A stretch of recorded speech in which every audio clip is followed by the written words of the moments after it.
출애굽기 25장 31절부터 40절까지입니다. 너는 정금으로 등대를 쳐서 만들되 그 밑판과 줄기와 잔과 꽃받침과 꽃을 한 동이로 연하게 하고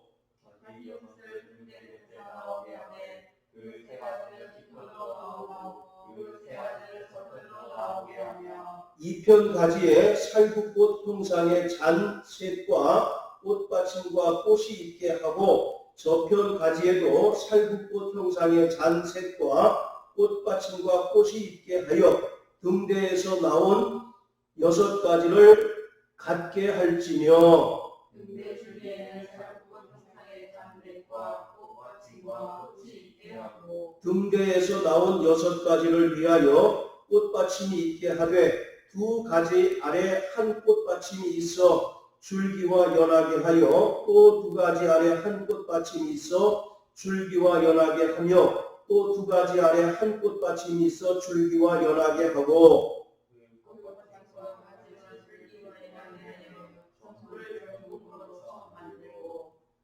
등잔 7을 만들고 그 위에 두어 앞을 비추게 하며 등대와 이 모든 기구를 정금 한 달란트로 만들되 아멘. 성도들은 깨어 있어야 합니다. 특히 말세지마를 살아가면서 예수의 재림과 영원한 하나님의 나라를 사모하는 성도들은 반드시 깨어 있어야 합니다. 예수도 마태복음 24장 25장에서 종말의 징조를 말씀하시면서 깨어 있어야 함을 수차례 강조하고 있습니다. 깨어 있다라고 하는 것은 우리가 믿음으로 일상의 삶을 살아가면서도 하나님의 시간표를 깨닫고 그 시기에 맞춰서 자신의 영혼의 때를 준비하는 것입니다. 에베소서 5장 16절에 세월을 아끼라 때가 악하다라고 말씀합니다. 여기서 세월이라고 하는 것은 하나님의 시간인 카이로스의 시간을 말합니다. 인간은 누구나 크로노스라고 하는 시간을 살아가고 있는데 성도들은 일상의 크로노스라고 하는 시간 가운데서도 하나님의 카이로스의 시간을 깨닫고 그 시간에 자신의 삶을 맞추고 자신의 생활을 맞추며 영혼의 때를 준비해 나가는 자들입니다. 또한 하나님의 말씀을 통해서 우리가 살아가고 있는 이 시대의 표적을 분별해내는 것이 깨어 있는 것입니다.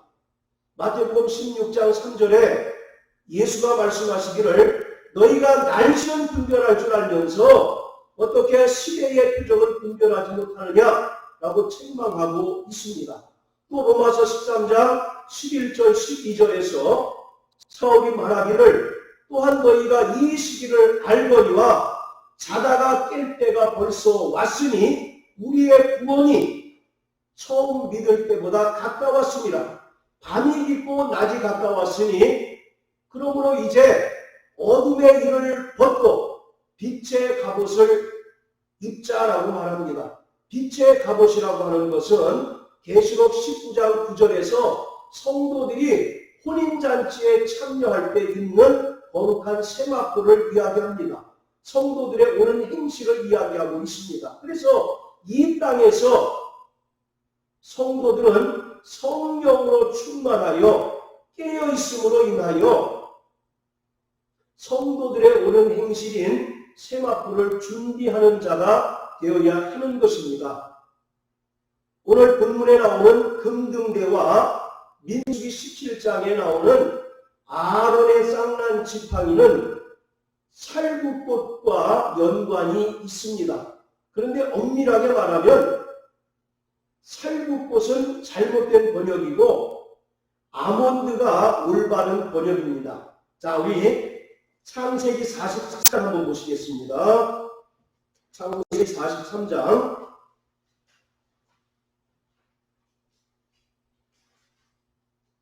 자 11절 보시면 끝부분에 파단행이라고 하는 것이 나옵니다.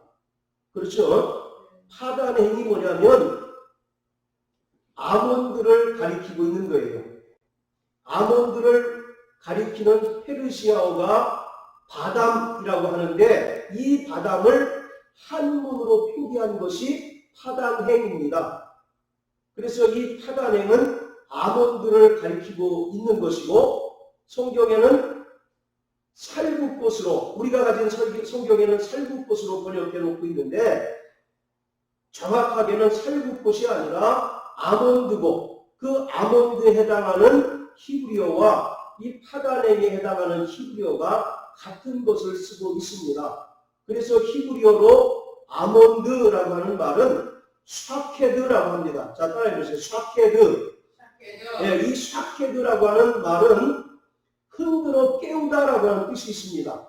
곤이 잠들어서 일어나지 않는 사람을 흔들어 깨우다라고 하는 그런 의미가 있어요. 그리고 파수꾼이 파수하는 그런 의미를 가지고 있습니다. 그래서 이스라엘에서는 길고 지루하고 추운 겨울이 끝나고 봄이 왔음을 제일 먼저 알려주는 꽃이 이 아몬드 꽃입니다. 그래서 이 아몬드 꽃은 봄의 전령사의 이미지를 가지고 있습니다. 민수기 17장 1절부터 8절까지 보면 아론의 쌍난 지팡이 사건이 기록되어 있습니다. 하나님께서는 이스라엘 12지파에게 명령하셔서 각각의 지파에서 지팡이 하나를 취해서 법궤 앞에 놓으라고 명령하십니다. 그리고 그들이 그 말씀에 순종해서 12개의 지팡이를 법궤에 두었습니다. 그리고 나서 그 다음날 어떻게 됐느냐면 11개의 지팡이에는 전혀 변화가 없었는데 아론의 지팡이에만 움이 돋고 순이 나고 꽃이 피고 아몬드 열매가 맺혔다라고 말하고 있어요. 이것은 부활을 의미하고 있는 것입니다. 자, 그리고 또 우리 예레미야 1장을 다 같이 한번 보시겠습니다. 구약 성경 예레미야 1장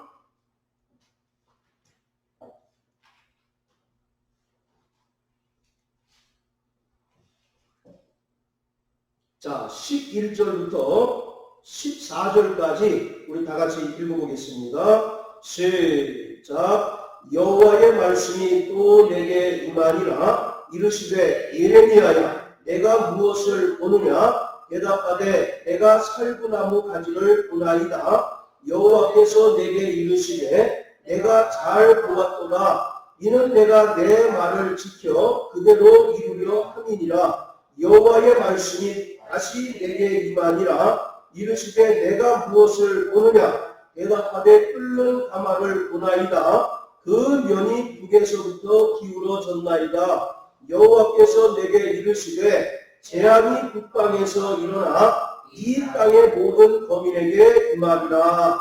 아멘.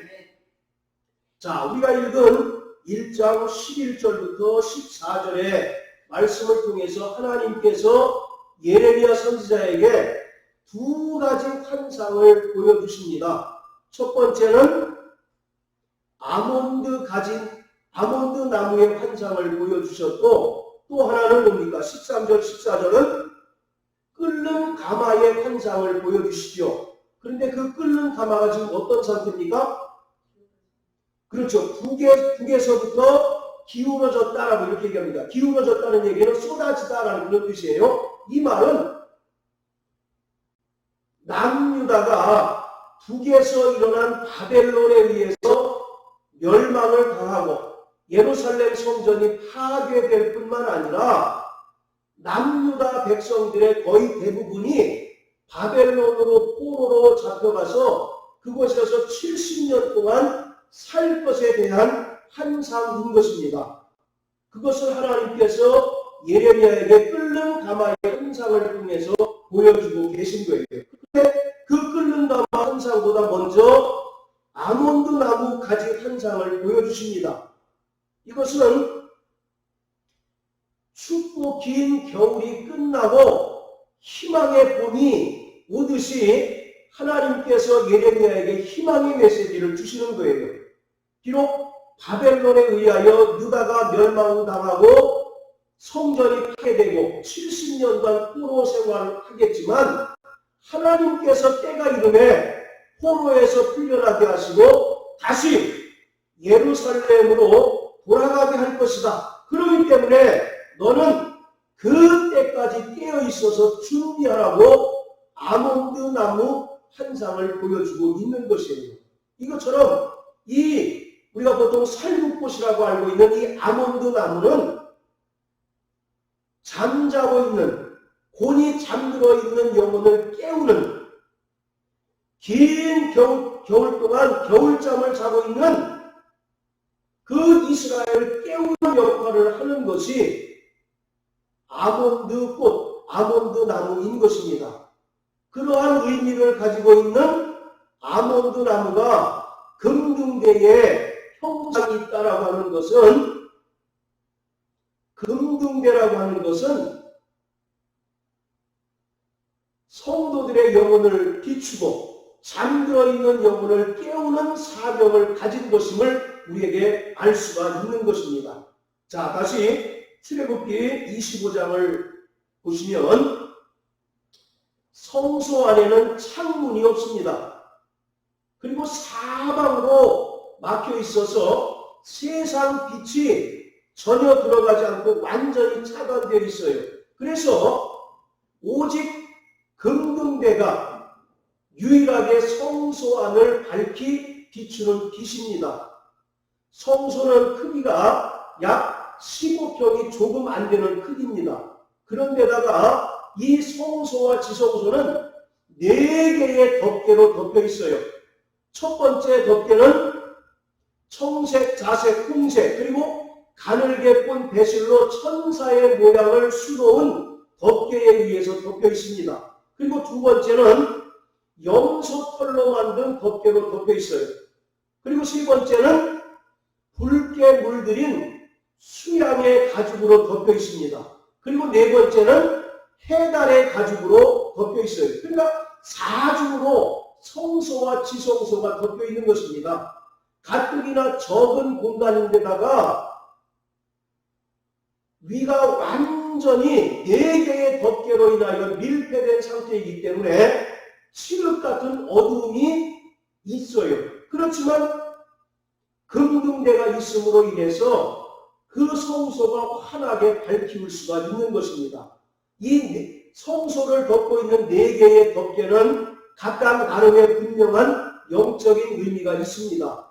맨 위에 해갈의 가죽으로 덮는다고 말씀드렸는데 이 해갈의 가죽은 고운 모양과 풍채가 없는 초라한 모습으로 이 땅에 초림하신 예수 그리스도를 상징적으로 설명하고 있습니다. 그리고 염소털이라고 하는 것은 대속죄일날 광야로 보내는 아사셀 염소를 상징하는 것이거든요. 그래서 염소털과 붉게 물들인 수양 가죽은 이 땅에 오셔서 고난당하시고 십자가에 달려 죽으시고 피 흘리신 예수 그리스도를 상징적으로 우리에게 보여주고 있습니다. 그리고 첫 번째 덮개, 청색, 자색, 홍색, 그리고 가늘게 꼰 배실로 천사의 모양을 수놓은 덮개는 예수가 비록 이 땅에서 죄인들을 위하여 십자가에 달려 죽으셨지만 죽은 자 가운데서 부활 승천하셔서 하늘에서 천사들로부터 경배받으시는 모습을 설명하고 있는 것입니다. 그 내용이 출애굽기 26장에 자세하게 언급되어 있습니다. 자, 어쨌든 이 금등대는 한 달란트의 정금으로 만들어졌는데, 정금으로 만들어졌다라고 하는 것은 예수 그리스도의 신성을 나타내고 있는 것입니다. 성막 뜰에 있는 기구는 노스로 감쌌지만 성소와 지성소에 있는 모든 기구는 다 정금으로 둘러싸여 있고 정금으로 만들어져 있어요. 그만큼 하나님의 영광을 나타내고 예수 그리스도가 하나님의 신성을 가지신 분이심을 우리에게 설명하고 있는 것입니다. 그 금등대의 모양은 밑판에 줄기가 있고 그 줄기와 연에서 6개의 가지가 있고 그 가지 끝에는 아몬드 꽃 형상의 잔이 있습니다. 그리고 그 잔에 감람으로 짠 감람 기름을 붓게 돼 있고 그름이 생기게 되면 그름을 제거하기 위해서 불집게와 불똥 그릇도 정금으로 만들어서 옆에 두었다라고 말합니다. 자, 이러한 성소 안에 있는 금등대의 역할은 무엇이냐? 영적인 의미는 무엇이냐? 세상 빛으로 오신 예수 그리스도를 우리에게 보여주고 있는 것입니다. 그리고 그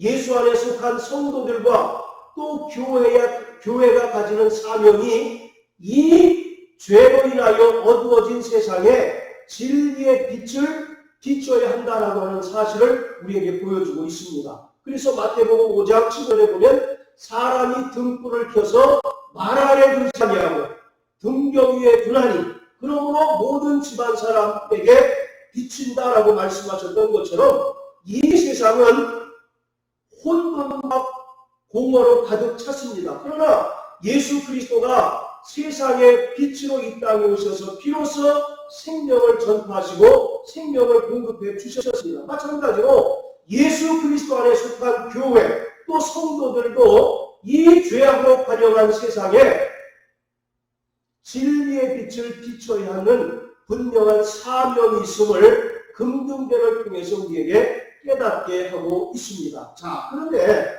오늘 이 금등대에서 중요한 사실은 자 1절에 보시면 그 등대를 만드는 방법이 나오는데 쳐서 만든다라고 이렇게 얘기합니다. 자, 여기서 쳐서 만든다라고 하는 말은 여러분들 수조, 단조라는 거 아십니까? 수조라고 하는 것은 어떤 틀을 만들어 가지고 그 쇳물을 붓게 되면 그 틀 그대로 나오는 거죠. 그게 바로 수조예요. 반면에 단조라고 하는 것은 일일이 망치 같은 것으로 쳐서 만드는 것이 바로 단조인데 여기서 쳐서 만든다라고 하는 것은 망치로 일일이 금등대를 쳐서 만든다는 것을 얘기합니다. 그래서 훨씬 그 틀을 만들고 틀에 부어서 만든 수조보다 단조로 만든 것이 훨씬 더 단단하고 강한 특성을 가지고 있답니다. 그래서 이 금등대는 망치로 쳐서 만드는데 왜 그러냐면 광야 40년 동안 수없이 이동을 반복을 해야 되기 때문에 그것이 약하게 되면 부러지거나 파손할 우려가 있어서 일일이 망치로 쳐서 만들게 합니다. 그리고 그것보다 더 중요한 영적인 의미가 있는데 망치로 치다라고 하는 것은 우리가 당하는 슬픔이나 고난을 뜻합니다. 그래서 이 땅에 예수 그리스도가 오셔서 고난당해야 함을 설명하고 있는 거예요. 예수님이 이 땅에 3년 동안 공생의 사역을 하시는 동안 얼마나 많은 고난을 당하셨습니까? 돌팔매질을 당할 그런 위협도 수없이 있었고 또 뺨을 맞기도 했었고 침뱉음을 당하기도 했어요.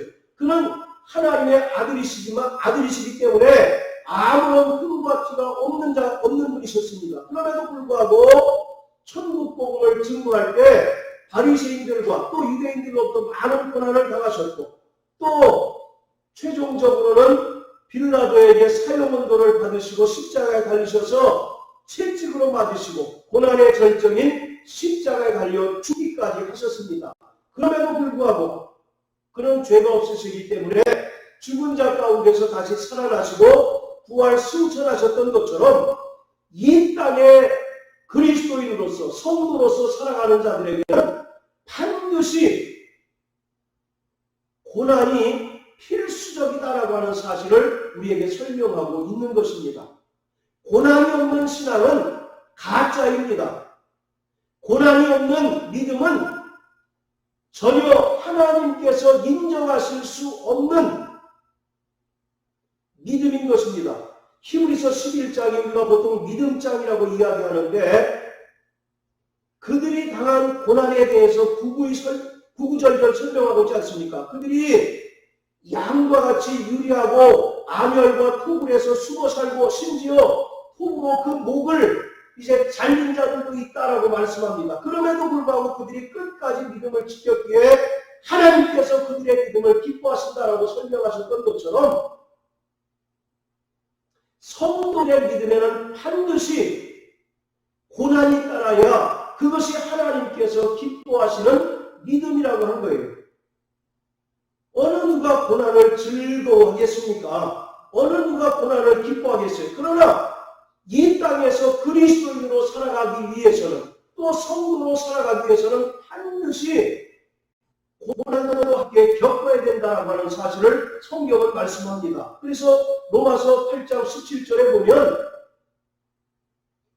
후사이면 자녀요 하나님의 후사요 곧 그리스도와 함께한 후사니 영광을 받기 위하여 고난도 함께 받아야 된다라고 말씀합니다. 또 베드로는 말하기를 너희가 이 세상에서 그리스도인으로 살아가는 동안 불시험 당하는 것을 이상한 일처럼 여기지 말라고 말씀하고 계셔요. 그래서 오늘 우리에게 고난이 없다면 그 사람은 신앙생활을 잘못하고 있다라고 생각하셔도 되는 것입니다. 성도들에게는 유형, 무형의 끝없는 고난이 닥쳐오게 되어 있습니다. 내적인 고난도 있고 외적으로 오는 고난도 있어요.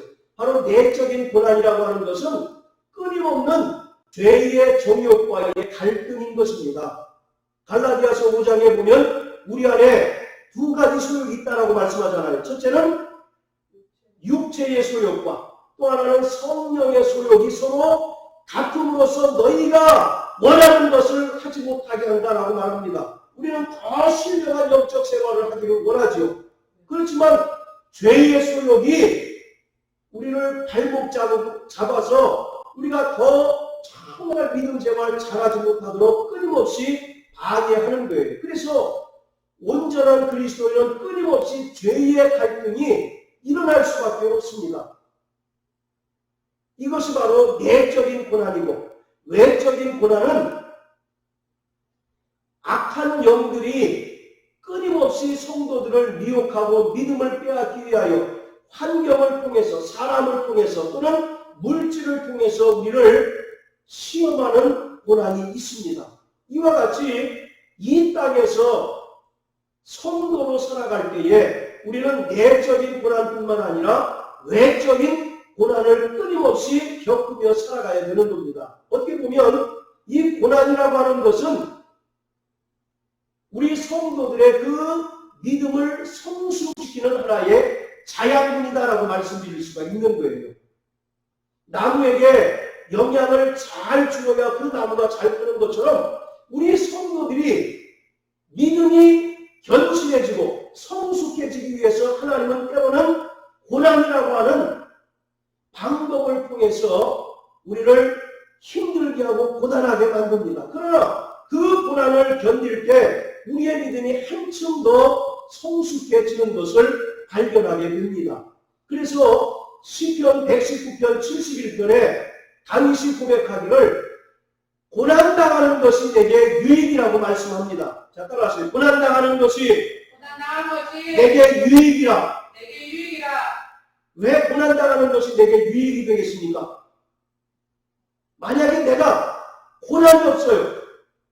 내가 뜻하고 내가 계획한 이런 일이 승승장구 다 된다고 생각해 보세요. 그러면 100이면 100. 이러한 사람은 교만이 하늘을 찌를 수밖에 없겠죠. 그리고 이러한 사람은 기도할 필요가 굳이 있겠습니까? 없겠습니까? 굳이 기도할 필요 없겠죠. 내가 계획하고 내가 생각하고 내가 뜻한 바가 승승장구 이 땅에서 잘 된다고 하면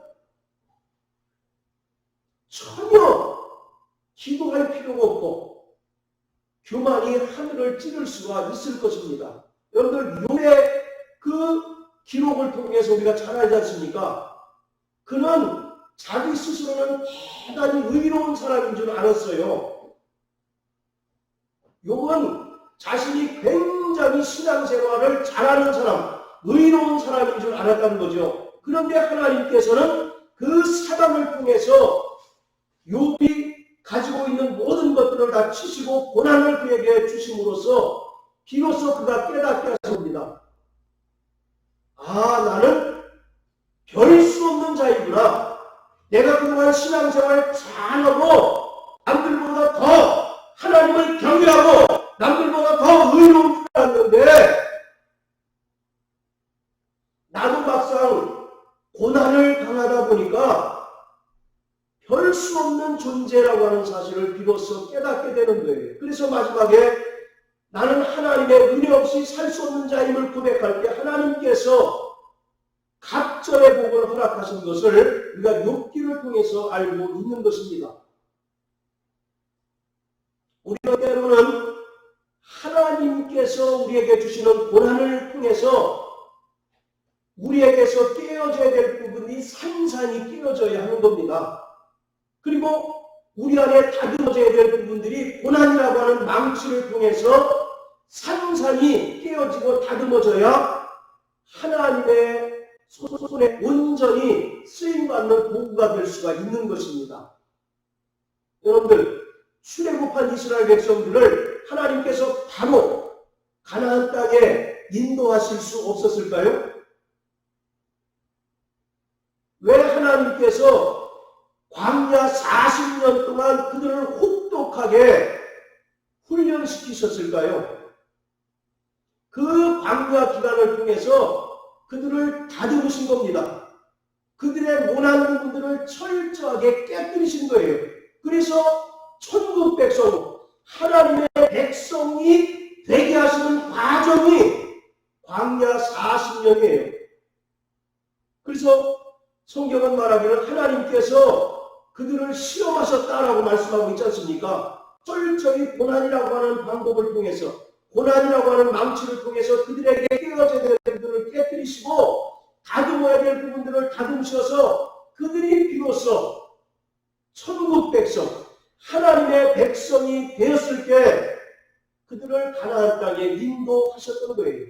이것처럼 성도들에게 고난이 없다면 그는 웃자라고 또 교만함으로 말미암아 끝까지 그 믿음을 유지할 수 없게 될 것입니다. 그래서 금등대를 만들 때 반드시 쳐서 만드는 것처럼 성도들의 신앙생활은 고난이라고 하는 망치를 통해서, 고난이라고 하는 해먼을 통해서 반드시 우리를 다듬으시고 고쳐 쓰시는 하나님의 손길을 느껴야 그가 한층 더 성숙하고 하나님의 백성, 하나님의 자녀로서 자라날 수 있게 되는 것입니다.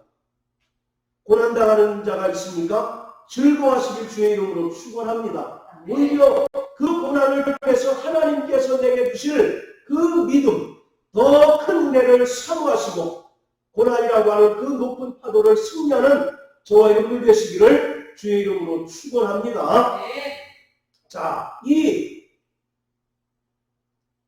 아몬드꽃 형상의 잔에는 감나무로 짠 감람 기름을 넣도록 되어 있습니다.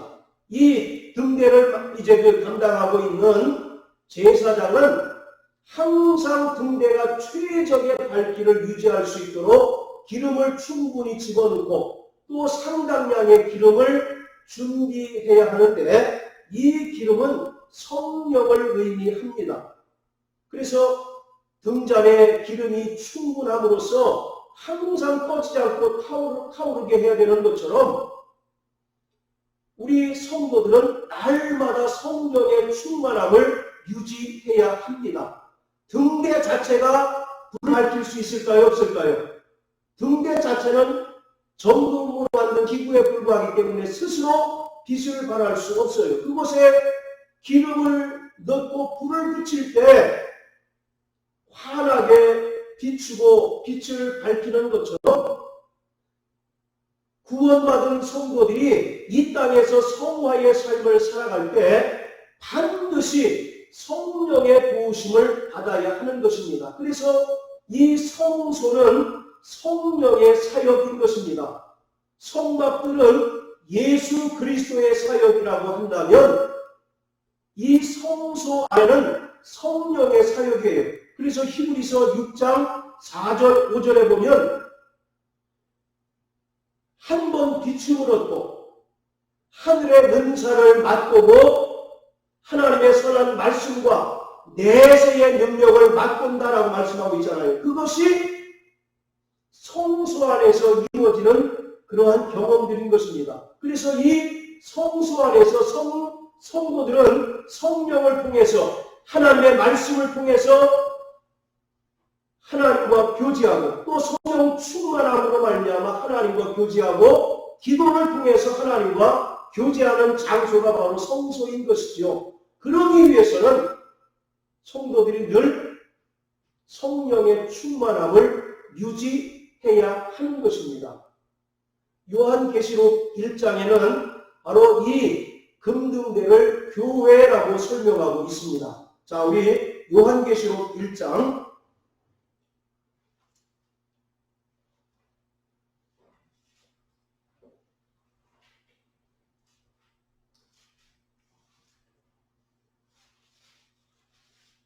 자, 요한계시록 1장 20절 같이 읽습니다. 시작. 내 본 것은 내 오른손에 7별의 비밀과 7 금촛대라. 7별은 7 교회의 사자요 7 촛대는 7 교회 2장 1절 시작. 에베소 교회의 사자에게 편지하기를 오른손에 7별을 붙잡고 7 금촛대 사이에 다니시는 이가 가라사대. 자, 1장 20절에 보면 7 촛대는 7 교회다라고 말하고 있죠. 그래서 이 촛대라고 하는 것은 교회를 가리키고 있습니다. 아까 금등대가 세상의 빛으로 오신 예수 그리스도를 설명한다라고 말씀드린 것처럼 교회는 주님의 몸입니다. 그렇기 때문에 교회와 또 성도들도 이 땅에서 빛을 비추는 촛대의 역할을 감당해야 되는 거죠. 그리고 2장 1절에 보면 예수를 설명할 때 금촛대 사이에 다니신다라고 말합니다. 이 말은 금촛대 사이에 다니신다라고 하는 말은 교회의 머리가 누구십니까? 예수 그리스도시죠. 그래서 지상에 있는 모든 교회의 머리는 바로 예수로서 예수가 교회를 주관하고 지배하고 다스리신다라고 말씀합니다. 그리고 여러분들 마태복음에 보면 등경이라고 하는 말이 있죠. 사람이 말 아래에 등불을 켜서 말 아래 두지 않고 등경 위에 두라니. 이 등경이 뭡니까? 촛대를 가리키고 있는 거예요. 그래서 그것도 바로 교회의 사명을 가리키고 있는 겁니다.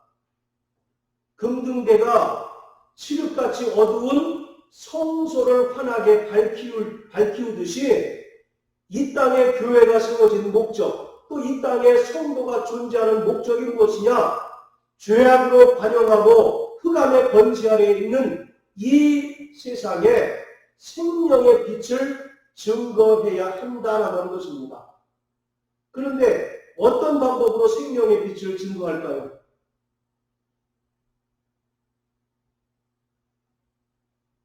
성도들의 착한 행실을 통해서 빛을 비추라고 말씀하고 있습니다. 자, 우리 마태복음 5장 한번 다 같이 보십니다. 우리 잘 아는 말씀인데요. 마태복음 5장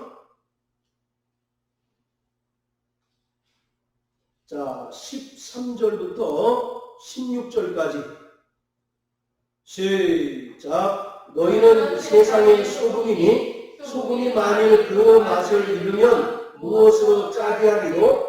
후에는 아무 쓸모없어 다만 밖에 버리고 사람에게 밟힐 뿐이라. 너희는 세상의 빛이라. 산 위에 있는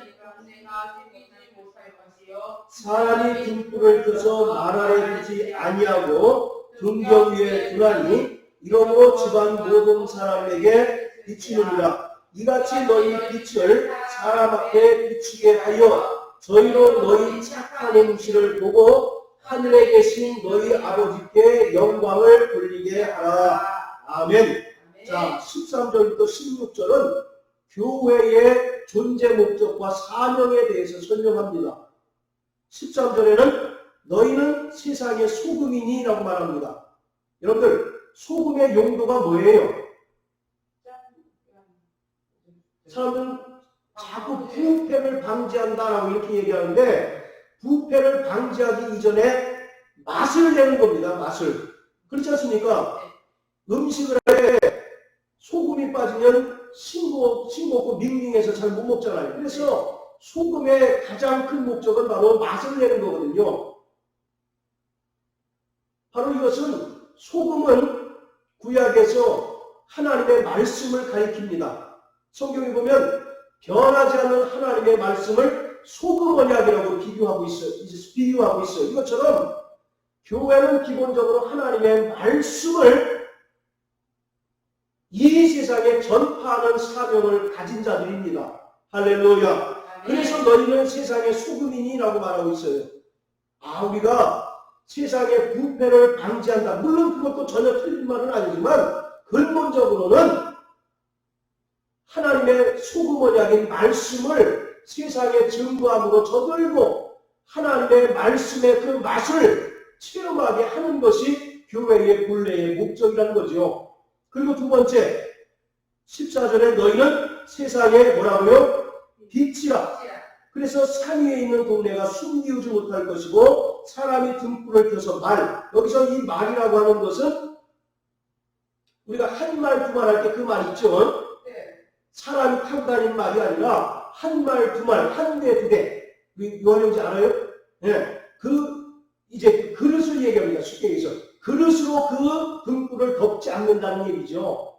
그래서 등경 위에 둠으로써 집안 모든 사람에게 빛이 비추도록 하는 거예요. 이것이 바로 교회의 사명인데, 이것을 성소에 있는 진설병상과 오늘 우리가 이제 나누고 있는 금등대를 통해서 설명하고 있는 것입니다. 그래서 너희는 세상의 소금이니라고 하는 것은 성소 안에 있는 진설병과 그 상에 대한 말씀이고, 세상의 빛이라고 하는 것은 금등대를 가리키고 있는 것이에요. 자, 그런데 우리가 어떻게 생명의 빛을 전달할 수 있다고 얘기하고 있습니까? 그렇죠. 너희의 착한 행실을 통해서 생명의 빛을 증거하라고 말하고 있어요. 여기서 착하다라는 말은 선천적으로 착하다는 얘기가 아니라 성령의 열매를 통해서 하나님의 성품을 드러내라는 얘기입니다. 자, 우리 마태복음 22장 한번 보세요. 자, 먼저 21장 한번 보세요. 21장.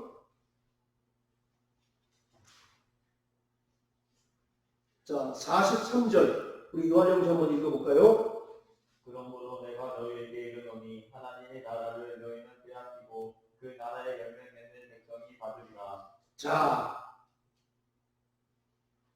그 나라의 열매 맺는 백성이 천국에 들어갈 수 있다고 말하거든요. 여기서 중요한 말은 열매를 맺는 게 중요합니다. 여기서 이 열매는 뭘까요? 전도의 열매? 내가 몇 명을 전도했는가? 그 열매를 얘기합니까? 내가 이 땅에서 예배당 몇 개를 지었는가? 그러한 열매를 얘기할까요? 여기서 열매는 자신이 가진 믿음을 삶으로서 입증하는 것을 말하고 있습니다. 그래서 늘 말씀드리죠. 여러분 구원받으셨으면 아멘 하세요. 아멘. 이 구원받은 믿음을 우리가 삶으로서 입증하는 것을 예수님은 열매로 표현하고 있어요. 그리고 그 뒤에 22장에 뭐가 나오냐면 왕이 자기 아들을 위하여 혼인잔치를 베푸는 얘기가 나오지 않습니까? 네. 그때 예복을 입지 않은 자가 바깥 어두운데 쫓기잖아요. 네. 그 예복이 뭐예요? 그렇죠. 계시록 19장 9절에 성도들의 옳은 행실입니다. 이 말을 오해해서 행위로 구원받는다는 얘기가 아닙니다.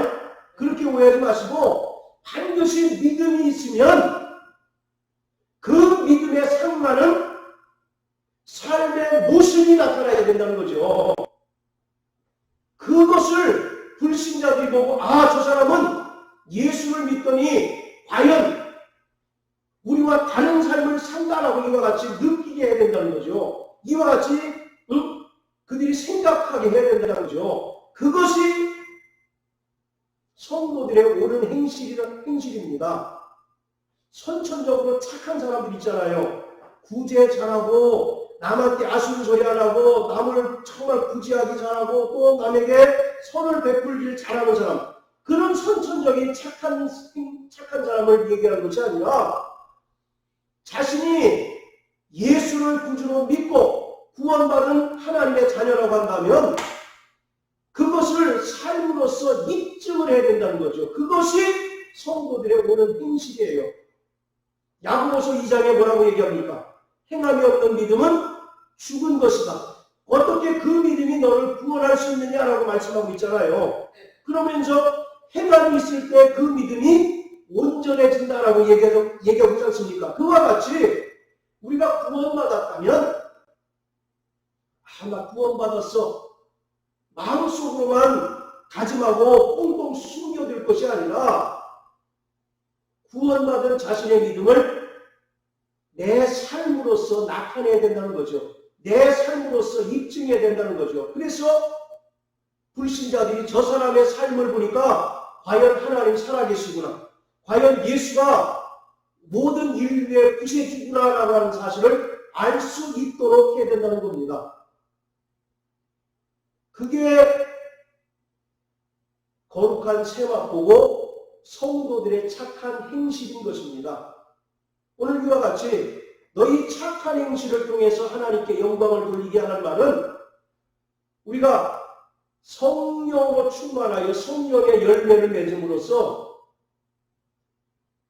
내가 가지고 있는 믿음을 나의 삶을 통해서 나타낼 때 그때 비로소 하나님께서 영광을 받으시고 불신자들이 우리의 그러한 모습을 볼 때 하나님의 살아계심과 또 예수가 구세주 되심을 비로소 깨닫게 된다라고 하는 것입니다.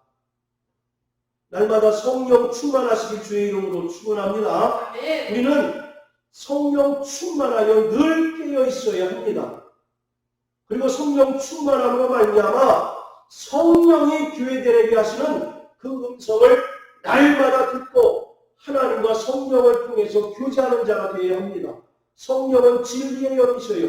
그래서 우리를 진리로 거룩하게 하시고 진리로 인도하십니다. 또 성령은 오셔서 자유로만 하지 않으시고 예수가 하신 말씀을 생각나게 하시고 깨닫게 하시고 장래일을 우리에게 알게 하셔요. 그렇기 때문에 구원받은 하나님의 자녀들은 날마다 성령의 충만함으로 하나님 뜻대로 살아가고 성령 충만함으로써 이 땅에서 하나님의 말씀에 순종할 때 그 상태를 깨어있다라고 말하고 있는 것입니다.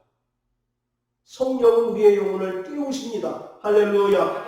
우리의 본이 잠들어 있는 우리의 정말 정체된 믿음을 깨우셔서 우리가 주를 위하여 열심을 내게 하시고 또 하나님의 나라를 더욱더 간절히 사모하게 하십니다.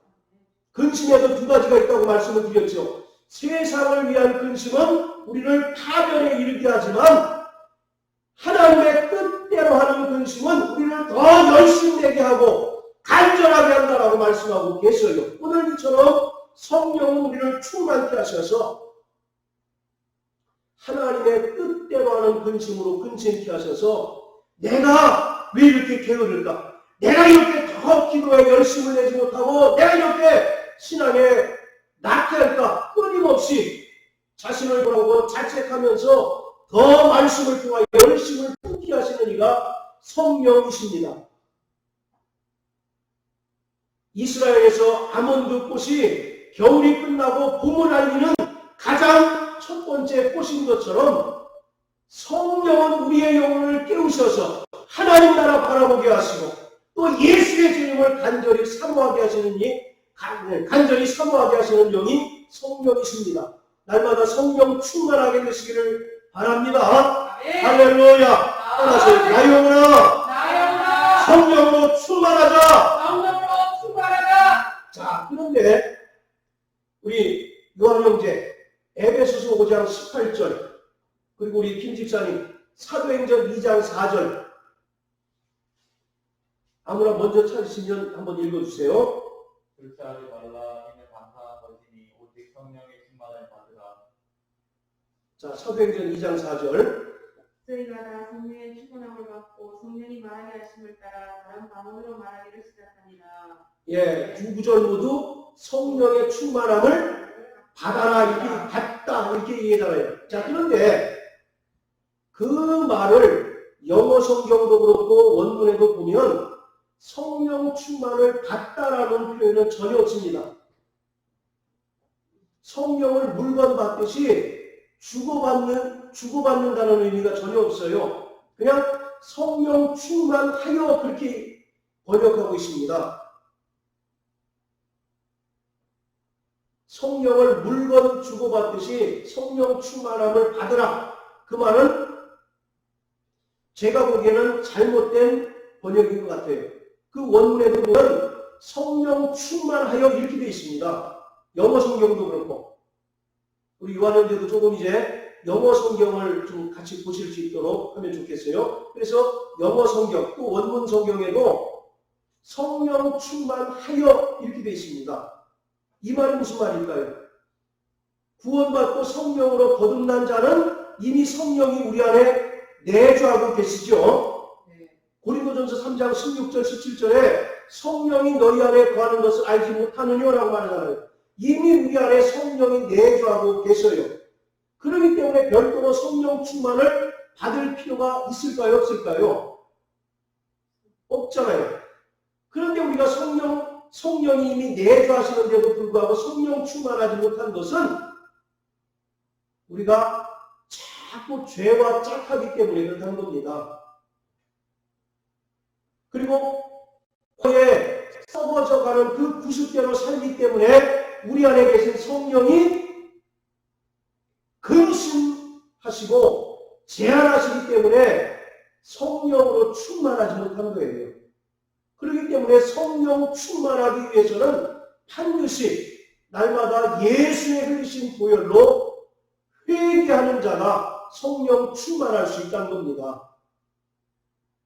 오늘 금등대도 오래 불을 밝히면 그름이 생길 수 있죠. 그래서 그 그름을 제거하기 위해서 불집게와 불똥그릇을 정금으로 만들었던 것처럼 그래서 제사장은 그 그름을 항상 제거해 줘야 되는 것처럼 이 땅에서 구원받고 성령으로 거듭난 성도라 할지라도 육신의 정욕대로 살 수 있고 또 세상에서 살아가는 동안 죄에 노출됐기 때문에 끊임없이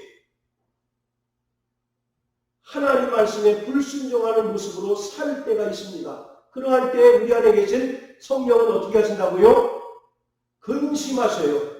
그래서 에베소서 4장 30절에 보면 성령을 근심케 하지 말라. 성령은 우리를 인치셨다라고 이와 같이 말씀하고 계셔요. 우리가 새롭게 변화된 사람인데도 과거의 죄악된 모습으로 살 때 성령은 우리 안에서 끊임없이 탄식하시고 근심하십니다. 근심하신다는 얘기는 슬피 운다는 거예요. 슬피. 우리 안에서 슬피 우셔요. 아이고 정인철이 저렇게 살면 안 되는데 하나님 뜻대로 살아야 되는데 저렇게 신앙생활에 미온적이면 안 될 텐데 이렇게 끊임없이 우리의 사정을 너무나 잘 아시는 성령은 탄식하시며 슬피 우신다는 거죠. 그렇기 때문에 우리가 성령 충만하기 위해서는 날마다 예수의 피로 불집게로 그 끓음을 제거하는 것처럼 우리 안에서 예수의 피로 날마다 죄를 회개하고 깨어 기도할 때 비로소 성령 충만하여 하나님 뜻대로 살아갈 수 있고 주님의 재림을 준비하는 거룩한 믿음의 성도가 될 수 있습니다. 사랑하는 성도 여러분, 성령 충만하시길 주의 이름으로 축원합니다. 성령 충만하기 위해서는 날마다 예수의 피를 힘입어 회개하는 자 되시기를 주의 이름으로 축복합니다.